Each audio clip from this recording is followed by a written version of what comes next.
السلام علیکم جی دوستو، کیسے ہیں آپ؟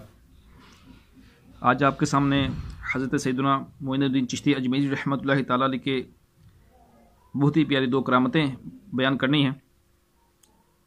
سیدنا خواجہ غریب نواز رحمۃ اللہ تعالیٰ علیہ جب مدینہ المنورہ سے الہند اجمیر شریف تشریف لائے تو اولاً ایک پیپل کے درخت کے نیچے بیٹھ گئے۔ یہ جگہ وہاں کے راجہ جو کہ کافر تھا، پرتھوی راج چوہان کے اونٹوں کے لیے مخصوص تھی۔ راجہ کے کرندوں نے آ کر آپ رحمۃ اللہ تعالیٰ علیہ پر روب جھارا اور بے ادبی کے ساتھ کہا کہ آپ لوگ یہاں سے جائیں، کیونکہ یہ جگہ راجہ کے اونٹوں کے بیٹھنے کی جگہ ہے۔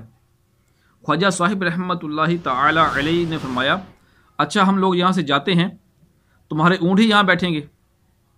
چنانچہ اونٹوں کو وہاں بٹھا دیا گیا۔ صبح ساربان آیا اور اونٹوں کو اٹھانا چاہا، لیکن بہت زیادہ کوشش کرنے کے باوجود بھی اونٹ وہاں سے نہ اٹھے۔ ساربان نے ڈرتے جھجکتے حضرت سیدنا خواجہ صاحب رحمۃ اللہ تعالیٰ علیہ کی خدمت سراپا کرامت میں حاضر ہو کر اپنی گستاخی کی معافی مانگی۔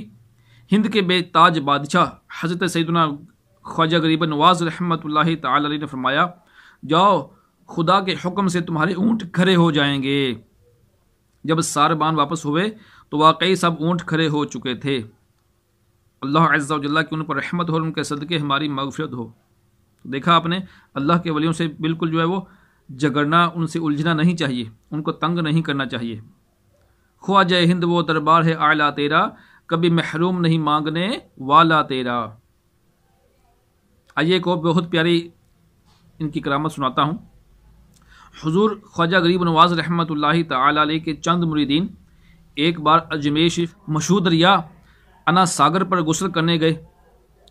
کافروں نے دیکھ کر شور مچا دیا کہ یہ مسلمان ہمارے دریا کو ناپاک کر رہے ہیں۔ چنانچہ وہ حضرات لوٹ گئے اور جا کر سارا ماجرا خواجہ صاحب رحمۃ اللہ تعالیٰ علیہ کی خدمت میں عرض کیا۔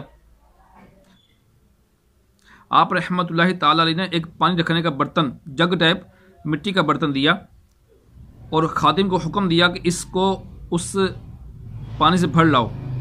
خادم نے جا کر جو ہی اس جگ سے پانی کو بھرا تو سارے کا سارا پانی اس میں آ گیا۔ اب وہاں سے پانی ختم ہو گیا۔ لوگ پانی نہ ملنے پر بے قرار ہو گئے اور آپ رحمۃ اللہ تعالیٰ علیہ کی خدمت سراپا کرامت میں حاضر ہو کر فریاد کرنے لگے۔ چنانچہ آپ رحمۃ اللہ تعالیٰ علیہ نے خادم کو حکم دیا کہ جاؤ اور جگ کا پانی واپس اس میں انڈیل دو۔ خادم نے حکم کی تعمیل کی اور وہ سارے کا سارا دریا دوبارہ پانی سے بھر گیا۔ اللہ عز و جل کی ان پر رحمت ہو، ان کے صدقے ہماری بے حساب مغفرت ہو۔ تو دیکھا آپ نے، اللہ تعالیٰ نے حضرت غریب نواز رحمۃ اللہ تعالیٰ کو کس قدر شانوں اور عظمتوں سے نوازا تھا۔ اللہ تعالیٰ ہمیں بھی اپنے ولیوں کا باادب بنائے اور ان سے محبت کرنے کی توفیق دے۔